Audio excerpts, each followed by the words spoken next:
दोस्तों नमस्कार आदाब। मैं शब्बीर मोमिन, आप देख रहे हैं न्यूज़ दर्पण टीवी। दोस्तों हालात ये हैं कि दुनिया में कोई भी कहीं भी किसी की भी हत्या कर सकता है, किसी को गोली से ज़ख्मी कर सकता है, किसी को मार सकता है। हत्या का जुनून जिसके सिर पर चढ़ जाता है वो उस काम को करके ही रहता है।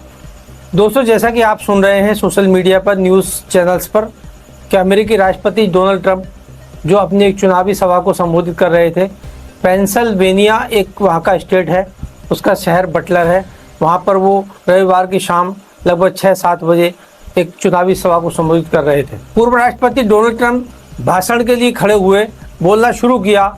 उससे 3-4 मिनट के बाद ही गोलियों की आवाज़ें आनी शुरू हो गई। गोलियों की आवाज़ के बीच एक गोली पूर्व राष्ट्रपति डोनाल्ड ट्रंप के कान को जख्मी करती हुई निकल गई। डोनाल्ड ट्रंप को जब ये एहसास हुआ कि मेरे कान पर कोई चीज़ टच हुई है, उन्होंने हाथ से कान को छूकर देखा, दाहिने कान को, तो कान से ब्लड बह रहा था और वो नीचे बैठ गए। नीचे बैठते ही सीक्रेट सर्विस एजेंट वहाँ पर दौड़ पड़े और उन्होंने पूर्व राष्ट्रपति डोनाल्ड ट्रंप को फ़ौरन घेरे में ले लिया। पूर्व राष्ट्रपति फिर से खड़े हुए, उन्होंने मुट्ठी हवा में लहराई और फिर जनता से अपनी बात कही कि मैं सरेंडर नहीं करूँगा, मैं रुकूंगा नहीं, मेरा अभियान नहीं रुकेगा। सिक्योरिटी गार्ड उन्हें तुरंत एक गाड़ी में बिठाकर वहाँ से हॉस्पिटल ले गए। हालांकि अब उनकी हॉस्पिटल से छुट्टी हो चुकी है। बताया जाता है कि थॉमस मैथ्यू कुक जो 20 साल का लड़का था जिसने डोनाल्ड ट्रंप पर गोली चलाई थी, वो वहाँ से मात्र 46-45 किलोमीटर दूर ही रहता था, पेंसिल्वेनिया का ही रहने वाला था। Thomas Matthew cook Donald Trump के विचारों से नाराज़ था, डोनाल्ड ट्रंप के विचारों को पसंद नहीं करता था। हालांकि वो भी रिपब्लिकन पार्टी का ही समर्थक था। कुछ ही देर के बाद सीक्रेट सर्विस एजेंट्स गार्ड्स से उन्होंने तुरंत ही जिस दिशा से गोली चली थी उस छत की तरफ, बिल्डिंग की तरफ देखा तो वो आरोपी वहाँ पर मौजूद था और उसे वहीं पर ढेर कर दिया गया। बीबीसी की खबर के मुताबिक क्रेग नाम का एक व्यक्ति जो डोनाल्ड ट्रंप की सभा को सुनने के लिए वहाँ पर आया था, मात्र 5 से 10 मिनट पहले ही उसने सामने वाली बिल्डिंग पर एक व्यक्ति को गोलियों के बल रेंगते हुए देखा था, जिसके हाथ में राइफल थी। क्रेग ये सोच ही रहा था कि राष्ट्रपति को स्टेज से उतार लिया जाए और क्यों चढ़ने दिया गया है। इतने में गोलियों की आवाज़ आने लगी और गोली उनको कान को जख्मी करती हुई निकल गई। दोस्तों पूर्व राष्ट्रपति की सिक्योरिटी में 75 गार्ड्स लगे हुए हैं। इतनी भारी सिक्योरिटी के बीच जब कोई हमलावर हमला कर सकता है, जान लेने की कोशिश कर सकता है, जान ले भी सकता है, 1 इंच या 2 इंच और गोली दूसरी तरफ लग जाती तो पूर्व राष्ट्रपति की जान जा सकती थी।